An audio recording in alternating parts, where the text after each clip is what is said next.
தமிழகத்தில் பள்ளி புத்தகங்களின் விலை உயர்வை திரும்பப் பெறுமாறு தனியார் பள்ளிகள் கூட்டமைப்பு வலியுறுத்தியுள்ளது.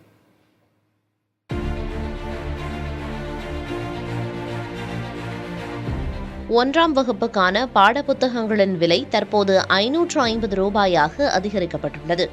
இதற்கு முன்பு இருந்த விலையை விட 160 ரூபாய் அதிகம். இதேபோல் ஒவ்வொரு வகுப்புக்கான பாடப்புத்தகங்களின் விலை அதிகரிக்கப்பட்டுள்ளது.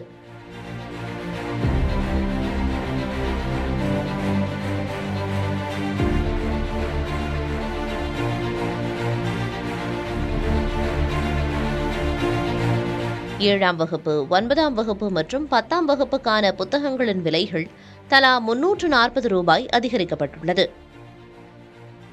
6ஆம் வகுப்புக்கான பாடப்புத்தகங்களின் விலை 320 ரூபாய் உயர்த்தப்பட்டுள்ளது. 3ஆம் வகுப்பு, 8ஆம் வகுப்பு மற்றும் 9ஆம் வகுப்பு பாடப்புத்தகங்களின் விலை 44 விழுக்காடு உயர்த்தப்பட்டுள்ளது. தமிழகத்தில் அரசு பள்ளி மாணவர்களுக்கு புத்தகங்கள் இலவசமாக வழங்கப்படும் நிலையில் தனியார் பள்ளிகளில் பயிலும் மாணவர்கள் புத்தகங்களை அதிக விலை கொடுத்து வாங்க வேண்டிய நிலை ஏற்பட்டுள்ளது. இந்த நிலையில் பாடப்புத்தகங்களின் விலை உயர்வை உடனடியாக கைவிட வேண்டுமென தனியார் பள்ளிகளின் கூட்டமைப்பு கோரிக்கை விடுத்திருக்கிறது. இது தொடர்பாக தனியார் பள்ளிகள் கூட்டமைப்பு சார்பில் வெளியிடப்பட்டுள்ள அறிக்கையில், தனியார் பள்ளி நிர்வாகிகள், ஆசிரியர்கள், பெற்றோர்கள் ஆகிய அனைவரும் செலுத்தும் பொது வரிப்பணத்தை எடுத்து அரசு பள்ளி மாணாக்கர்களுக்கு இலவசமாக பாடப்புத்தகங்களை வழங்கிவிட்டு அந்த நிதிச்சுமையை சமாளிக்க தனியார் சுயநிதி பள்ளி மாணவர்களிடமிருந்து கூடுதலாக வசூலிப்பது போல் உள்ளதாக கூறப்பட்டுள்ளது.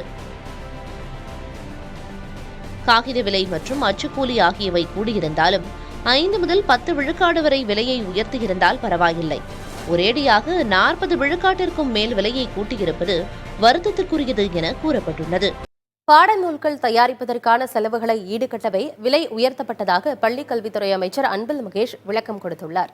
அமைச்சர் அன்பில் மகேஷ் வெளியிட்டிருக்கும் அறிக்கையில், பாடநூல்கள் தயாரிப்பதற்கான உற்பத்தி பொருட்களான காகிதம், மேல் அட்டை விலை மற்றும் அச்சுக்கூலி உயர்ந்துள்ளதாக குறிப்பிட்டுள்ளார். இந்த செலவை ஈடுகட்டதற்காகவே 6 ஆண்டுகளுக்கு பிறகு பாடநூல்களின் விலை உயர்த்தப்பட்டதாகவும் இதில் லாப நோக்கம் இல்லை என்றும் அமைச்சர் அன்பில் மகேஷ் விளக்கம் கொடுத்துள்ளார்.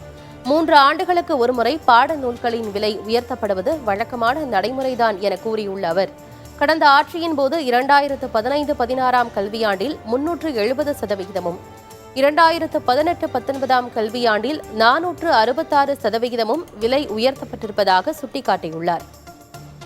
1ஆம் வகுப்பு முதல் 10ஆம் வகுப்பு வரையிலான பாடநூல்களின் விலை 40% வரை உயர்த்தப்பட்டதற்கு அதிமுக, பாமக உள்ளிட்ட எதிர்க்கட்சிகள் எதிர்ப்பு தெரிவித்திருந்த நிலையில் அமைச்சர் அன்பில் மகேஷ் விளக்கம் கொடுத்துள்ளார்.